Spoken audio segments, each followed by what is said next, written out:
Well, I know it's gonna I know it's gonna happen at some point that I'm gonna move into this full time. But the bigger vision that inspires me is leading by example and teaching, not teaching, but showing younger generations that they can become an artist, and it's a viable career. Hey Dean, how's it going?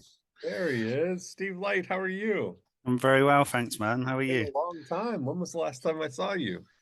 Saw you in person in 2013. I was just thinking about that. It was Oh, when you came over to Tower Bridge. I don't know that's if you right. remember that. Yes, of Um, course I yeah, do. Yeah. Wow, that's a long time. Well, yeah, welcome to More Cheese, Less Whiskers. I'm glad we can connect and catch up, and I want to hear everything you're up to. yeah. Thank you. It's a real honor to be here. Honestly, I've been listening to your podcast for years, and now being on one, that's pretty cool. So thanks. Oh, awesome. Well, why don't let's start with the Steve Light story here.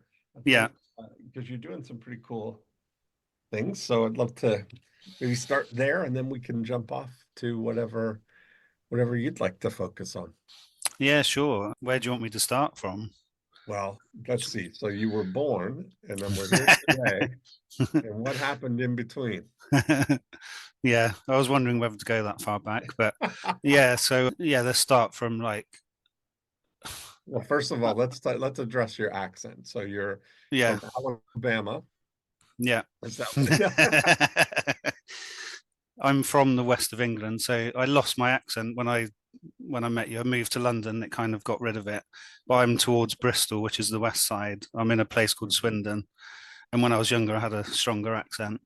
But yeah, when speaking of that, when I was younger, I was a really shy kid. Loved drawing a lot because I kept myself to myself. Spent hours just drawing, copying out of nature books, making up Nintendo. You'll remember Nintendo Entertainment System Of course, yeah. back in the day, drawing, like making video game covers and stuff like that. Oh wow. So it was my way of kind of getting away from the world and kind of what I now know as the flow state, just being really engaged. So yeah, I was really into drawing. And then fast forward a couple of years later, I was studying just before college, so the level just before college, and my art tutor wasn't very supportive. And he told me I can't draw large scale. We're doing this large scale drawing project on like massive pieces of paper.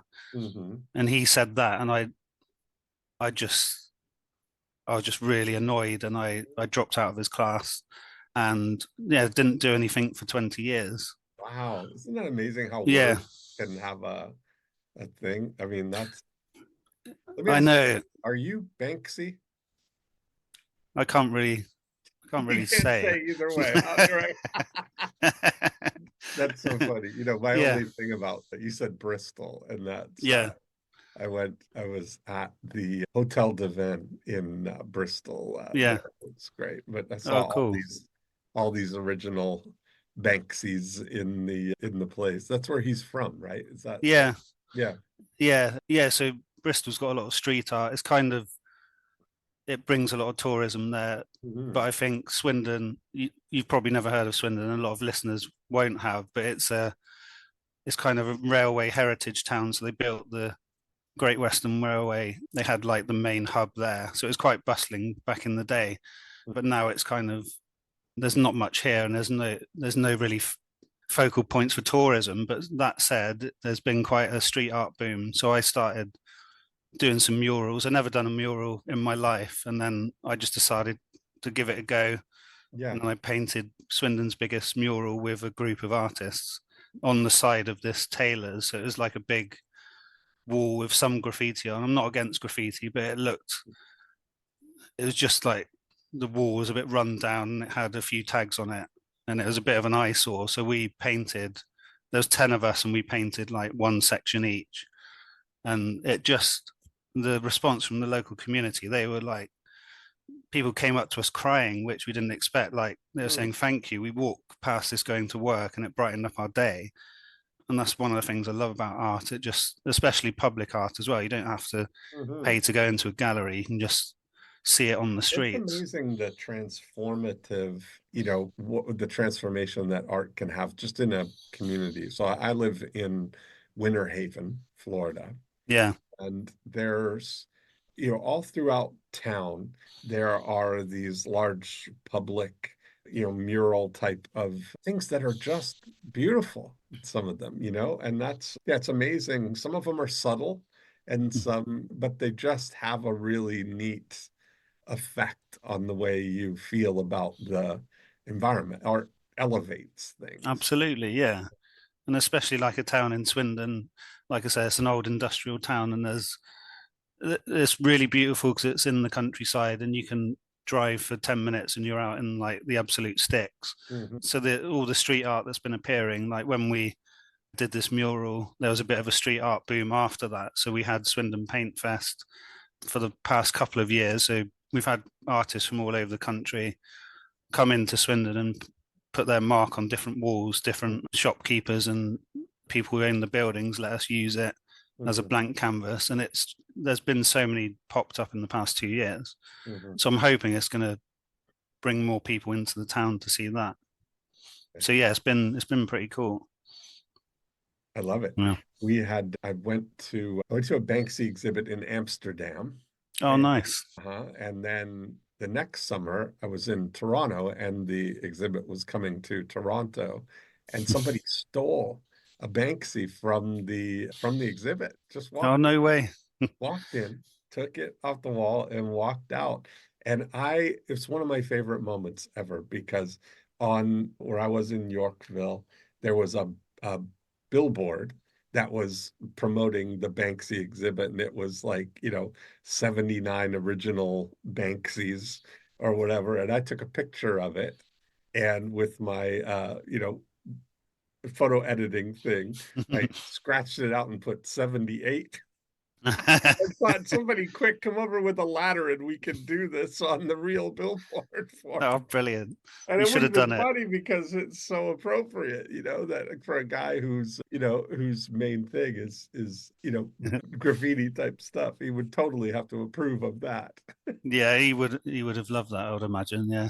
Yeah, very funny. So how does that, what are you doing now that you're, So a bit more about my history. When I met you in 2013, I was doing a bit of freelance web design, so I've got a background in that as well, and also I was running anxiety groups in London.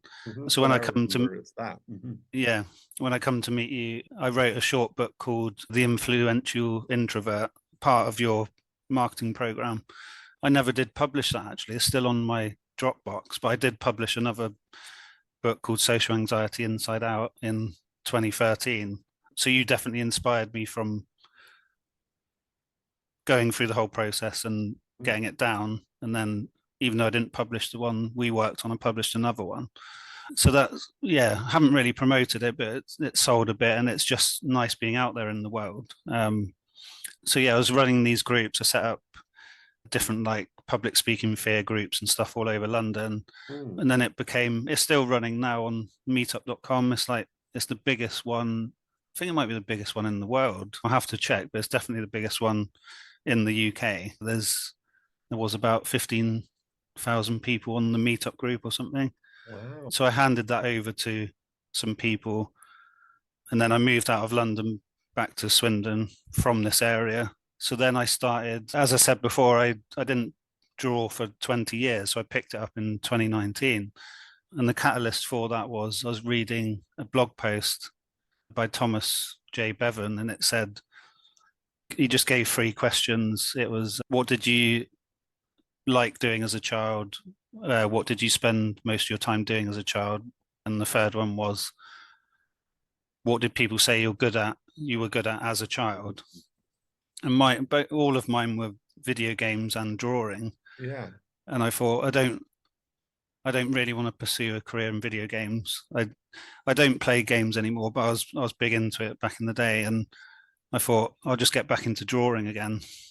So I started drawing. It was really hard getting back into it because you've got your own inner critic judging what you're doing as you're doing it, and you're like, this is rubbish. But I started off by drawing my dog, and this series of like 8 little drawings. When I look back at them now, 5 years later, they're like, I really like them, and Hmm. that's the thing about art. Really, you as an artist, you create lots of different work, and you might not like it, but your mind can easily be changed over time. You Hmm. might not like it when you're creating it, you might like it when you create it, Hmm. and that's the same for people viewing your art. So there's no point dwelling too much on what other people think of it because their Hmm. mind might change over time anyway. Yeah. So yeah, I got back into that, and then I 2 years after that, we had all lockdown and stuff. So I was fortunate I could work at home in my day job. Did a load of painting, experimenting, and then in 2011 I got my own art studio. So in the town centre here, there was like an old post office, and a group of artists took it over because it was owned by the council, and they just gave Oh, it to us to use. Just pay them a minimal fee just to use it. hmm. So I think there's about 25 artists all in this area in the center of town. We've all got our own separate studios. Mm, wow. And it's really cool. And it's since when I got my studio, I was thinking I want to pursue this as a career. I'm working a day job in doing kind of web stuff and everything. And over since 2021, started having exhibitions. I've had work sent over to Germany, had a few exhibitions in London, and yeah, I think I've probably had about 25 different exhibitions over the past 3 years. Hmm. So I've really kind of don't want to use the word hustle, but it kind of feels like I've been pushing myself to get my work out there and Hmm. do different exhibitions. And it's quite hard at times if you don't sell any work because you put all this effort into it, You're right. and people come along, might not buy anything, they might enjoy it, but it's yeah, it is tough. But Mm. I've got this urge in me to continue to pursue it until it becomes a full What kind time of thing. style? What's your artistic style? Who would, or what kind of, how would you describe what you do? In a tongue in cheek way, I like to say I'm the modern Jean de Buffet, who was a French artist who I compare myself to him because he actually started when he was 40. Oh, No, 41 actually, and I'm 41 now. I started a bit younger, but he was self-taught. He made his own curriculum. He learned philosophy, read different books on art and art history and stuff like that. And yeah. he's got kind of a naive outsider style. So it's not. I have to send you a link to his work afterwards, but it's kind. I guess childlike. I guess I like to see myself as an outsider artist. So I paint. Just to explain, outsider artist traditionally means you're not formally taught. So you haven't done an art degree or a master's degree. So you're self-taught basically.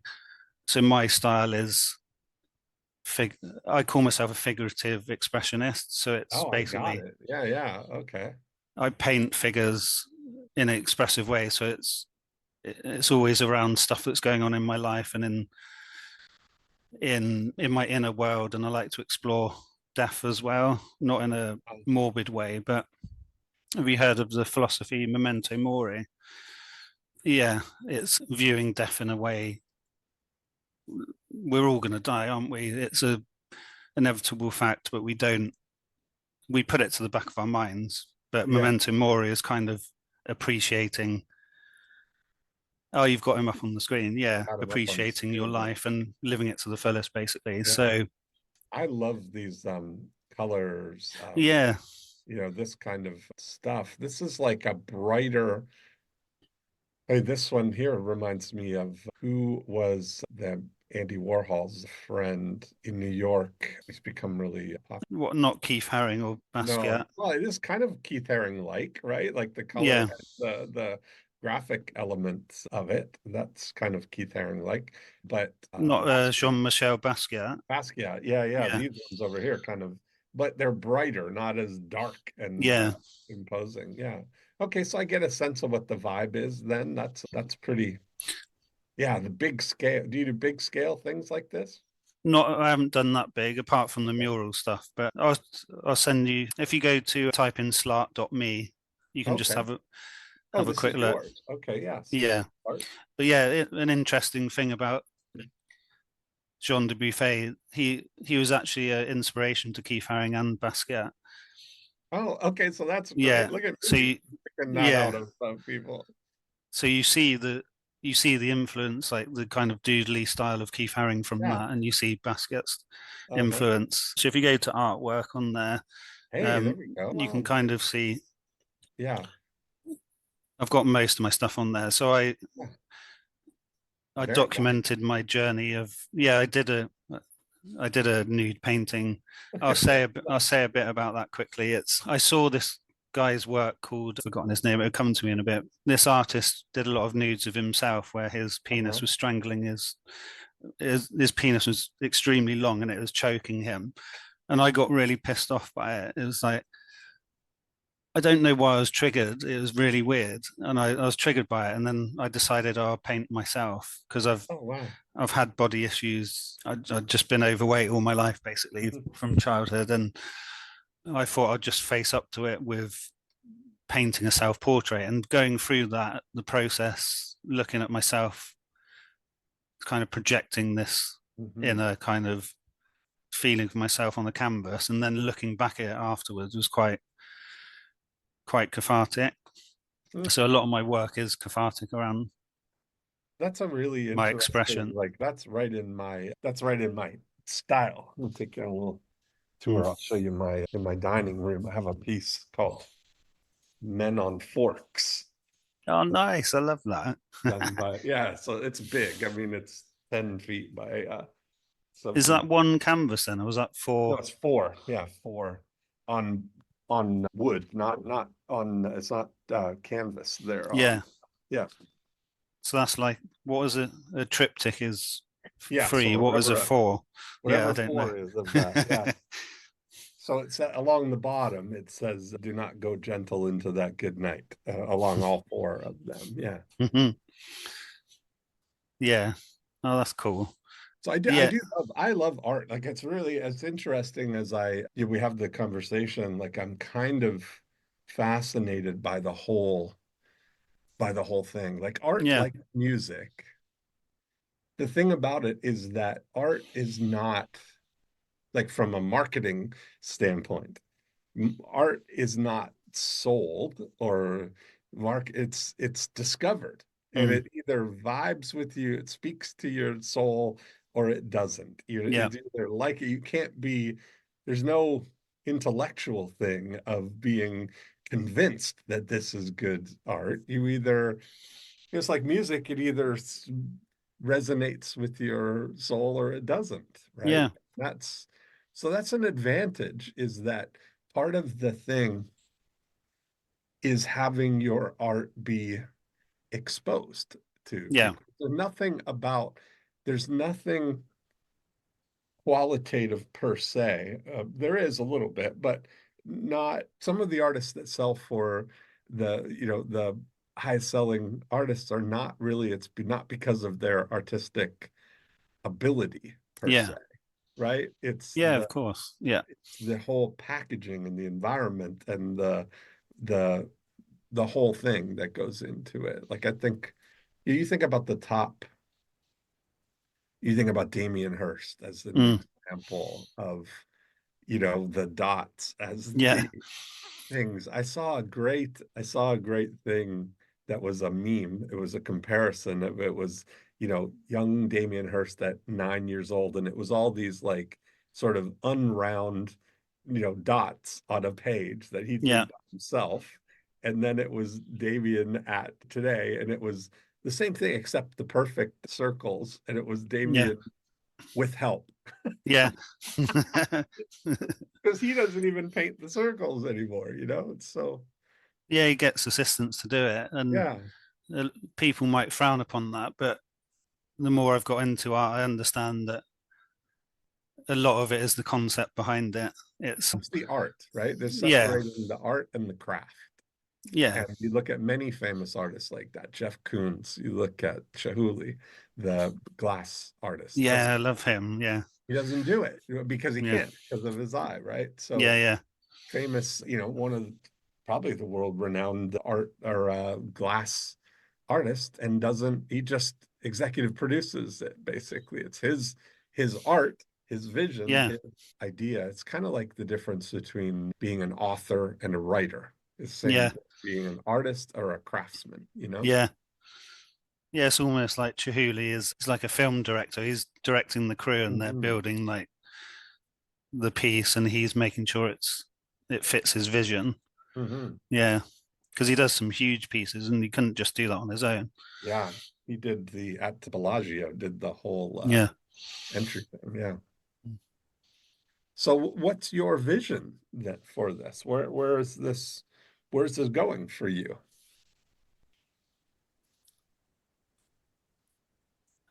Good question. Well, I know it's gonna I know it's gonna happen at some point that I'm gonna move into this full time, but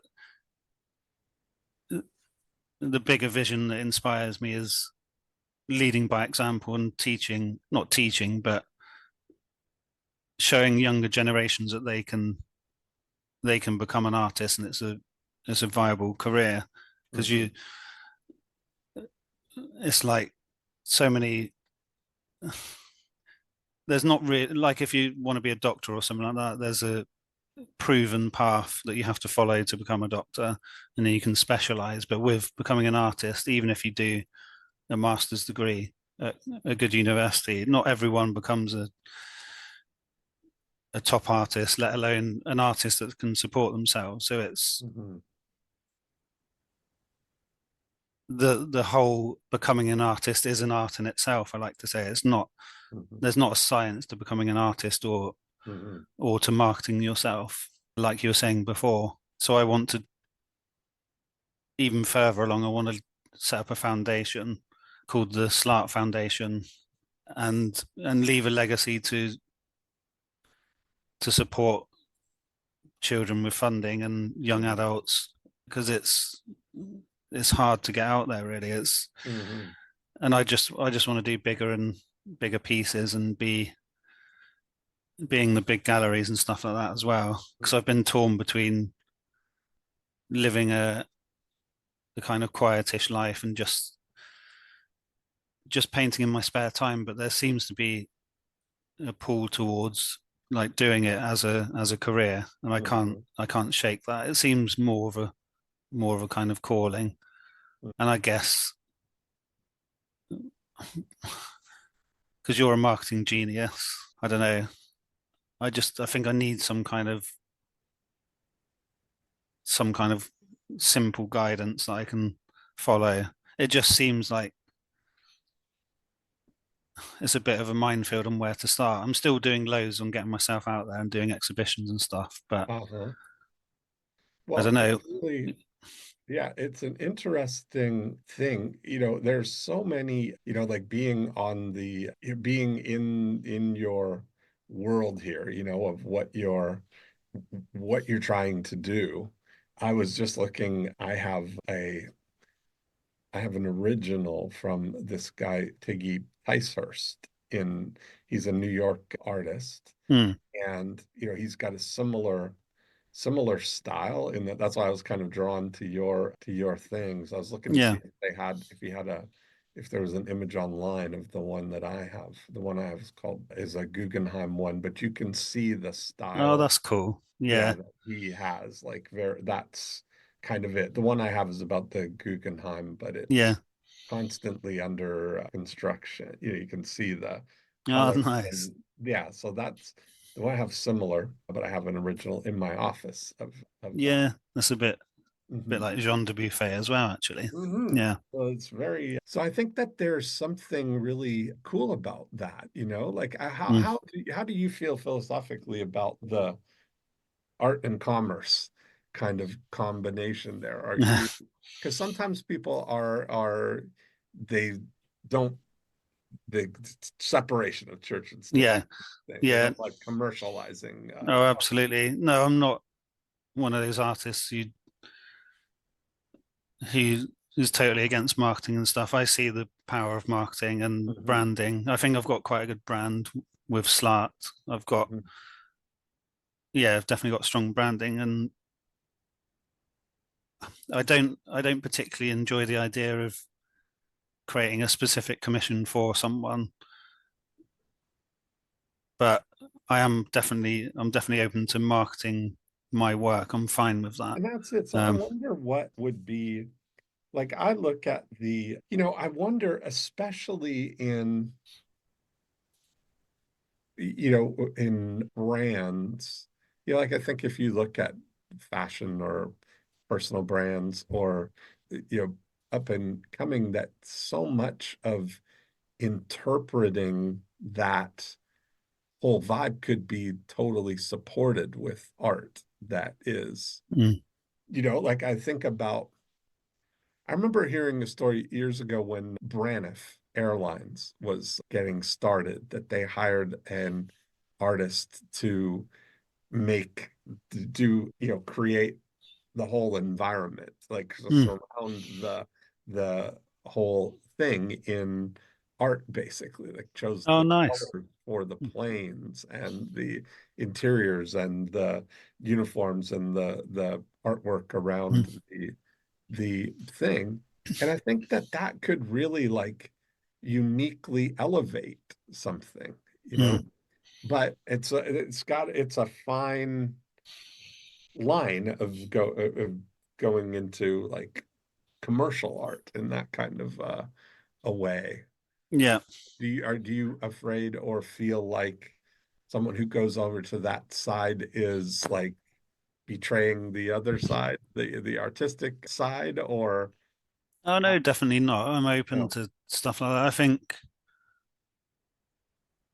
I've learned that it's okay to do both. It's the weird thing is, well, it's not weird, but I'm doing a day job which is okay. You know, I can do it, and it's Mhm. fine. And then some people might say, "Oh, I'm not going to create a piece for someone commercially." But the way I look at it now, wouldn't it be better if I'm still creating something and getting paid for it rather than doing a day job, which is Right, kind of okay. Do you know what I right, mean? It's like surely that's 100 times better than yeah. yeah. So I'm definitely open to any kind of avenues because I can still create the art I want as well, and Hmm. then that kind of takes the pressure off. But yeah, I feel like I a few people have advised me to stick to my own style because I'm sure a lot of artists experience this. You look at all these amazing paintings and they're like modern day Renaissance paintings, hyper Hmm. realistic and amazing lighting and stuff like that, which is cool. And they're amazing painters, but I have no inkling to want to do that or have any The enjoyment in realism, learning that. yeah. Yeah. So Uh, I have a designer that works with me who is an amazing pencil artist. Like, but he's photo realistic. Like he yeah. take a picture of something, he can completely recreate it with pencil. But there's the way I look at it, it's like that is a different creative process than what you're doing is representative. It's Yeah. not a duplication of something. Yeah. That's right. You're creatively, you're the genesis of the idea. I wonder, you think about when I was in London, there's a restaurant called Sketch. I don't know if you know about Yeah. this. We went there. We went there after Oh, the, you went with us? yeah. Okay. Yeah. Oh, okay. So you were Yeah. there. So Yeah. Yeah. that was such a thing when you were there, when we were there together, was it the one where every one of a kind, where every piece in the restaurant was an original, or was it another theme? I can't remember who the artist was then. But for everybody Yeah. listening, this is where there's a restaurant in London, and they changed is it every year or 8 months or something? Um, Switch it up. yeah, I can't remember. They change it semi Different regularly. Yeah. concept. So Yeah. I've been there a few times. One of the times that I was there was original, and every piece in every cup, every glass, every fork, spoon, chair, table, everything was one of one. There was Yeah. only one of it in the things. So yeah, it was a really interesting thing. So I remember like doing things for, you know, exposure like that in a way. Like imagine if you took a regular restaurant, for instance, Mm. that and you put a SLART filter over the environment, over the thing, over the whole uh, place, from Yeah. the menus, from the surroundings, from the almost like, you know, being the artistic vision of the place, what kind of an impact that could have on a restaurant as a Mm. differentiator, you know? Yeah. Sally Hogshead, good friend, she wrote a book called How to Fascinate, but she's working on a new book called Different is Better Than Better. And, you know, and this is kind of what's neat about artwork is that no matter what, it's original. It's like there's only one Steve Light. There's only Yeah. one Slart, you know, look to things that you can pick that out, you know? Yeah. Oh God, I love that idea actually. You are a genius. I wouldn't have made that link doing potentially doing that locally or something. Yeah, like this Um, is where you're kind of I've been playing around. So this I've been looking at and identified what I call the VCR formula. And yeah. it's, you know, what has allowed Kylie Jenner and Mr. Beast and all these people to become billionaires. Mm. But and the formula is vision plus capability multiplied by reach. And so if we look at it that, you know, what any art needs is reach. You need to be seen. And the more people see, the more people resonate, you know? Yeah.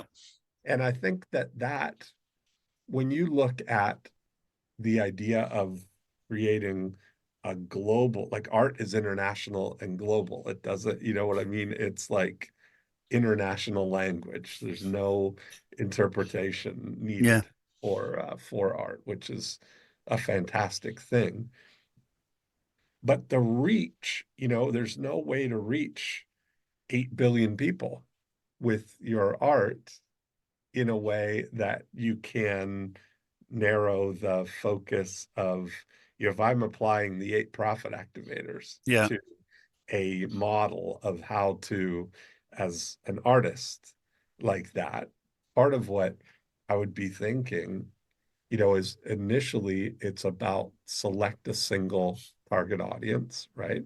And sometimes, as in art, sometimes the artificial constraint is you know, the beginning of creativity, right? Yeah. So if you think to see, like, are you back in Swindon now, you said? Or are you Yeah. still? Yeah. Yeah. Yeah. So you're back in Swindon and you're, you know, that whole region kind of thing, Bristol, Swindon, you start to think you don't need to be the biggest artist in the world. And if you are going to be the biggest artist in the world, the most renowned, with the widest reach, you've got to be the biggest artist in Swindon. Yeah. Just by default, right? And it's much easier to have an impact in Swindon than it is to have it in all of the UK, for instance, you Yeah. know, because you're constrained by reach is often, if you don't have it, it's often constrained by the financial ability to buy it. You can buy reach, Yeah. you can buy exposure, but better thing is to find people who have reach assets that they don't know. And it could be like a restaurant, you know, like Yeah. a local restaurant. There's a Uh, guy, one of my new favorites. Are you familiar with Max Colo? No, I've never heard of him. Okay, so he's a designer, and what he's doing is he's creating these things where he'll redesign signs or things on the street and without anybody asking him kind of thing. And he puts them up on his site. So it's kind of, I'll show you one of them because it's pretty funny. So yeah, the guy's name is Max Colo. And let me share the screen and you can see what I'm talking about. It's just like anonymously he's going and doing this. Share. So there we go. City without anyone asking me to. On the community bulletin board here, I discovered Man with Van. Just a neighborhood man trying to turn his van into a side hustle. He's offering up his help with van related tasks in the neighborhood. I respect it. However, his design feels a bit too. It's kind of cold and mysterious. After all, he is a man in a van, so to help him come across as a bit more friendly and trustworthy, we're going to use playful illustration and some design that feels a bit more professional. I took inspiration from vintage label designs and made simple, bold choices that transform Man with Van into a brand that's established. Look at how much more inviting this man and his van are. I don't know who Man with Van is, but now he's got a whole brand identity. That's so clever. It's great, right? Like this Yeah, is like this is my day two of redesigning signs with nobody asking me to do. yeah. And And the I thought, whole, yeah. Sorry, carry on. no, but I Uh, think uh, that that level of like just doing it and getting it out there, not waiting for permission, yeah, it's kind of an interesting thing that you wonder, you think about who in what's the population of Swindon, by the way? quite big. It's about 220,000. So That's a big it's, place. yeah, Yeah. yeah, So, you start to look at that as who's got reach there, where yeah. where are all of the people, that's kind of and looking for opportunities to, exchange those things, like putting, if you look at what your art is, how many people are there like you in Swindon, would you say? Is there an art scene in Swindon? Is Yeah, there there is one. God, it's hard to say.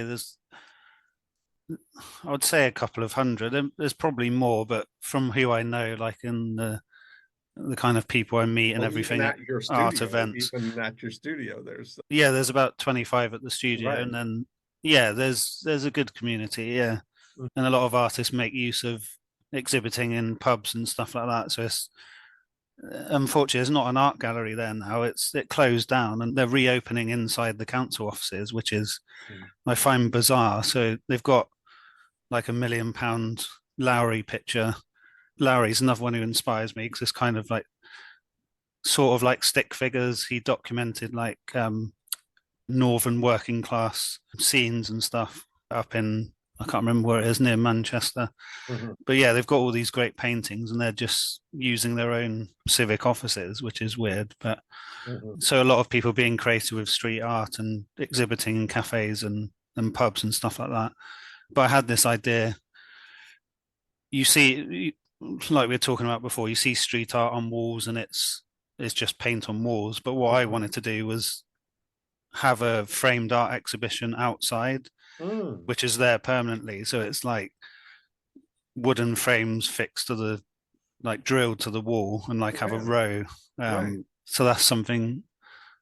Yeah, that's something I am going to do. It's just one of the ideas I've written down, like something that will catch people's attention, and it's not the usual kind of street art, but it's like combining gallery and street art, literally. Mhm. Mhm. Yeah.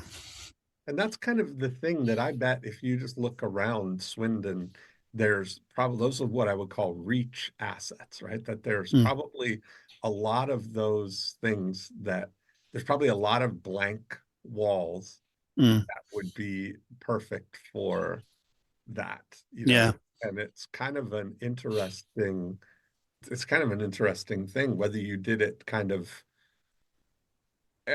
part of what might be an interesting thing is creating a collective, like you think about back in the day, in Paris in the 20s, there Mm. were the group in Canada, there was the group of seven. And Yeah.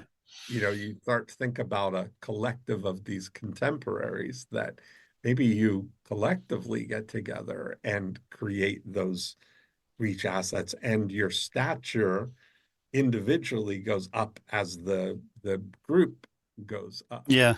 That's funny you should say that, because when we did this mural, it's around the corner from me actually. Mhm. We called ourselves the Redcliffe Collective. So it was a couple of people I knew from the studio, and then we put a message on Facebook to get local artists that we knew between us, and we all joined together and painted this. So it's Mhm. called Redcliffe Collective because the street is Redcliffe Street. Mhm. And we got on BBC News and stuff, which was Mhm. really cool. We contacted Points West, which is a regional news program for all of the Southwest. So it'd be kind of cool, like doing something a couple of years later as a collective and saying that it was us who did it. I think that'd Mhm. be quite cool. Even if not everyone joins, we just get a piece from each of us and put it out somewhere. Yeah, I think that'd be quite cool actually. Mhm. Yeah.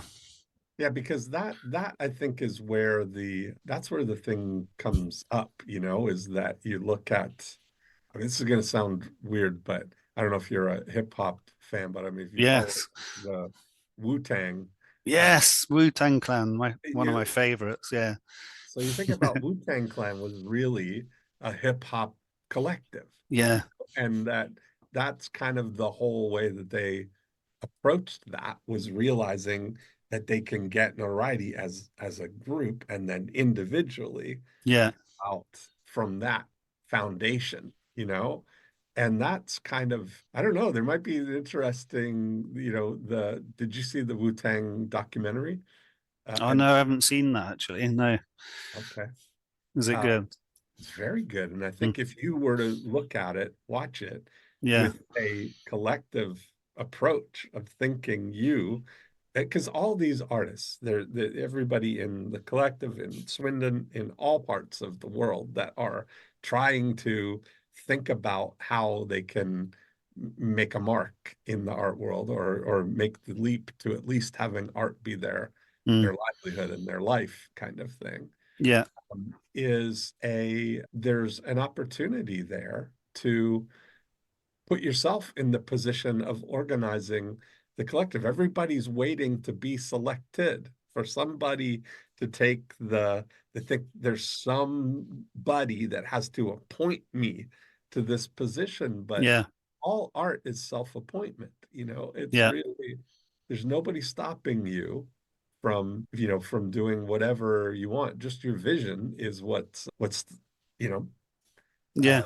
the limiting thing, is vision and belief, that's kind of the thing, because you've got the capability, Mm. you've got it. So it's really just a matter of, that's why, in the past, it was really, there's a lot of parallels to art and music, in that in the past there was kind of the gallery, system, that you Mm. had to get in a gallery, that somebody shows your work so that you Yeah. you get aware, that people are aware of you otherwise. But it feels like there's an opportunity to take that in your own hands now. Yeah, Yeah. that is so true. People don't rely on the big record labels, and artists don't rely on the main galleries and stuff now. So yeah, it's definitely there is so much opportunity. I just Imagine too, with yeah. music is a similar thing, so complementary Mm. and so, you know, different. Music and writing, you think at all the arts, music and Mm. writing and film and, all of those things. To what extent that you can organize that collective, like, it would be Mm. very interesting. Think about the impact that you could have on a band that is starting to try and break into the music Mm. world. They're only, the more multi-sensory things can be. Yeah. I think there's some real, that's an interesting thing of it having some multidisciplinary things in the collective, right? Where Yeah. the combination of it, like you look at getting your artwork associated with an artist, because so much of what brings the tone of how you approach music is what the cover art or the badge looks like, Yeah. right? Or the single, or what the band's aesthetic is. It's an advantage for bands if they don't have it, that's an opportunity for you, Yeah. I think, in that collective, right? To be Yeah. able to align with who would be the musical, what would be the sound of your art if it had a sound, right? What would be the vibe? What kind of music do you listen to? Well, Or are I'm you a inspired big by? What's fan. on your playlist while you're creating art? I listen to a lot of hip hop, Yeah, 90s hip hop. Wu-Tang's my favorite, yeah. Tupac, Snoop, and all that, Uh-huh. the usual. But I also, a lot You of know the what's time, I'm funny listening is to, yeah. who lives in Winter Haven here now is Damon Dash. Oh, really? So where I do my studio stuff, that's where his American New Studios is. He bought or is buying the studio where I do all my stuff. So I see him in there all the time. Oh, nice. Right here in Winter Haven, Yeah. hip hop royalty. Yeah, I also listen to a lot of Devo, which is, have you heard of Devo, Of 80s? course. Yeah, Yeah, yeah. you have. I've only discovered them like a couple of Whip it. years ago. Mhm. Amazing. Yeah, Whip It and B-52s as well. Oh, wow. Loving them. They seemed, I've got a playlist between the two bands and Yeah. they seem to really fit together. Yes. And Keith Haring used to listen to, one time he listened to Rock Lobster on repeat for like 6 hours or something when he was painting. I don't think I could quite do that, but Right. but yeah, I love these ideas. They're more up my street than just kind of hoping for the best with things and like, Yeah. I don't know, because like I said, I set up this mural project and there was this blank wall and I made that happen. I got the funding for it from the local community. It didn't cost a lot of money, had a buzz around it, and that I enjoyed every minute of the whole process. And I feel like I need to look at other ways where I can apply this locally. And the restaurant thing is really cool Mhm. because I can design things as well, so I can make all the menus, and it's not going to cost the restaurant very much as well, and it will Right. have a big impact locally. And yeah, Yeah. I think that would be cool. Yeah. Yeah, that's what I mean. And then imagine, doing posters or things for local bands or putting together a music festival even, right? Organizing what would be the equivalent music collective that's in Mm. Swindon there, is putting some organization to things, creating a context that's bigger than the individuals. Yeah, It's yeah, a pretty that's neat thing. yeah. That makes me think. I don't really know any local bands or anything, so it gives me an opportunity to look into that because I'm sure there's Mhm. some awesome people about. That reminds me, there was one guy, this guy called Lee Knott, who's played at Glastonbury last year. He's done quite well in his career, and we actually painted his suit, which he wore at Glastonbury. Mm. So he wore this old like pinstripe suit, and the Redcliffe Collective painted him. He wore this gas mask, and we just like spray painted him all over. Mm. That was quite a cool thing. Little things like that, like recording that and putting it on Instagram and stuff, like the Yeah. guy did with the man in the van thing. Yeah. Just little things like that, making the most Just, of the local town. And mhm. yeah, like you were saying, there you can be the best artist in the world, but make a mark on where you are first. Yeah, that's exactly it. Yeah, yeah, it just That's really inspires me because there's a lot of opportunity here, and it's not like if you go into London, it's kind of massively competitive because there's obviously a lot more people, and there's a lot more people who have right. studied art, and Right. it seems like there's this kind of wide open here a bit more. Yeah. Yeah, And I think that's it, right? Is not looking at, like, I think embracing this intersection of art and commerce is a great place to come from, as opposed to really positioning in a way that requires patrons, or that it's like coming from a patron of the arts type of thing, is Yeah. not it's you know yeah, it's a different come from, but I think there's something to really use and understand the advantage of that really great art can bring to really great businesses and Mm. really great things. It's what makes the really great businesses great, is Yeah. often their artistic aesthetic, Yeah. Yeah. Yeah, absolutely. Yeah, I love that idea. And their sketch as the case study, isn't there? It's like, Yeah. what more I don't even have to prove it.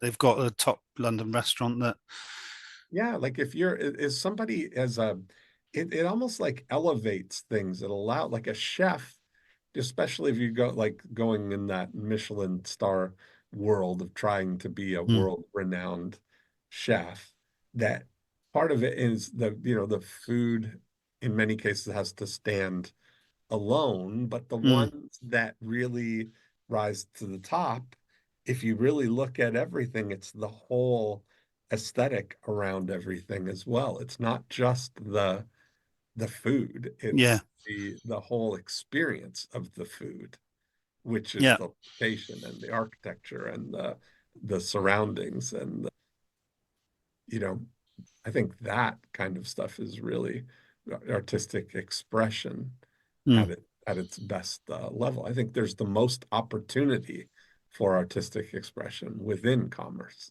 than yeah, outside. yeah, absolutely. It, yeah, it's made me think getting the commerce side sorted in terms of my website and everything, and then going to do work on these community based art projects is something I really enjoy. And then Mhm. I'm not having to sell to anyone. People might see my work in the restaurant or, That's what it is. yeah, and then You buy it just need off to me. be It's like, exposed to yeah, people, right? And yeah, I think that's amazing thing. If I look at Swindon, if I look at it's so inexpensive to mm, put art out, to do even on Facebook as an yeah, example, to just put a bubble around Swindon yeah, and to have imagine pairing the collective art with a local song, like with a song from a band, uh, and just having it on a exposure loop around, to build an audience on Facebook. Because yeah, it's like $2 or $3 CPMs, meaning, for two or three, you know, you're getting in front of people for, you know, 2 cents or yeah, less, 2 cents for an exposure. To have this music, but having art on a kind of, display mm, uh, as you go, dissolving into the next one, into the next one. It's kind of like a roaming gallery. That's something that I think could be a really interesting thing. You can build an audience of people who watch the whole thing, and what a great exposure yeah. No, I for love that. Mm. yeah. And that's very inexpensive, right? Yeah, yeah. I've also thought of creating a, you know, like we've been talking about, people paint on walls, people do graffiti and stuff covertly, and or do big pieces like, well, like Banksy, obviously. But I thought of the idea of creating some kind of statue. I like the idea of fixing a statue to the pavement so it's permanent, and then Hmm. documenting that. I Imagine really if you like that went idea. around town, if you went around Swindon Yeah, and found these places that would be perfect for the frames that you're talking yeah, about, the things you could put together a walking tour or a yeah, driving tour of all of the spots. mm. You know, another artist I really love is Tom Sachs. Do you know? Are you Familiar with Tom Sachs? No. You're going to love him. He's fantastic. Yeah, Sachs, Tom Sachs. But sometimes, I don't know, I just have I love that pure creativity. Where is he based? Is he American? Or... New York. Yeah, he's Yeah. yeah. So, all right, well, how did all this land? Talked about a lot there. What Yeah. your thoughts on? Well, it wasn't quite what I expected. I imagined we'd go through the profit activators and stuff, but it's actually worked out better than I expected. So, because like you said, it's not the same as offering a service like an interior designer or something. It's very different, and the ideas you've shared with me and just chatting with you about art and stuff has been brilliant. And you seem to know your stuff. Not that it's about knowledge, but you have an appreciation of art. I do have a Yeah, and I'm excited about trying these things out, and it's taken the pressure off. Like, I've signed up to courses like you've probably, well, I don't know if you've seen them on Instagram. Like, there's so many popping up about how to sell your art now, and you go through wow. Yeah. a series of like training videos, and it's just find it really boring. And I'd rather be creative with the promotion of my art as well. That's part of the excitement of it. So yeah, I'm gonna what I'm taking away from it is this restaurant idea, taking it from sketch, thinking of maybe a restaurant that's kind of struggling to get people in a bit, making a kind of mutual beneficial thing that's creating a buzz and helping the local community and stuff like that. Yeah, and it's just got me thinking more about not trying to directly sell my artwork, but have it there available so if people want to come and buy it, they can. Sell itself. That's the great thing about art is you just need to get it seen. Yeah. Because then people that are drawn to it will, and you've got it for sale. That's the great thing, you know? So so people who want to go and follow you, it's SLART.me, SLART.me. Yeah. Or Steve Light. And that's the same on Instagram. It's at SLART.me as well. Yeah. Haven't posted much on there, but you've re-inspired me to start documenting these things I do. That guy, he posted those. The man with a van thing was really cool. I'll have to have a look for him. That guy, if anybody wants to follow on Instagram, is Max Colo. Yeah, that's it. Yeah. And it's fun to just watch. Like I'm very attracted to the way that he approaches those things, you know, and I just think there's something, you know, fantastic and inspiring about it. So I'm excited. I mean, so next year, 2025, June, I'm going to be back in London. Oh, nice. I'd love to see you again. Yeah, that'd be great. Maybe I'll come and do the walking tour of the Swindon Collective, you know? Oh, yeah. It's only an hour on the train from London. Now. Yeah, that'd be great. Maybe go to an art gallery or something. That'd be cool. That's one of my funniest train moments ever. I got off the train in Bristol. Yeah. I got in a black cab and I asked the guy, I said, where can I get a massage? Right? Like think the spa or something like that. And he turns back to me and he goes, well, an erotic massage. I knew you were going to say that. I was thinking like a spa, you know, like a real. That was his thought, you know, an erotic massage. Yeah, there's a lot of those about in Bristol, I think. So. I bet. That's so funny. That was his first reaction, his first thought. So funny. Did you notice their accent then? Can you, as an American, can you notice the strong accent? Yeah, absolutely. Yeah. It was great. Oh, all right. Well, it's been fantastic. It was good to reconnect with you. I'd love to see that you're thriving. You know. Thank you. Yeah, I really appreciate it. Now. Yeah. And I can't wait to see what you do with all of this. Yeah, me too. I'm raring to go. I'm gonna get my notepad out and jot a few things down and yeah, watch the space. Yeah, thank you so Yeah, much, Dean. awesome. Thanks, Steve. Thanks a lot. Okay, good to see you. Bye. You too. Bye bye.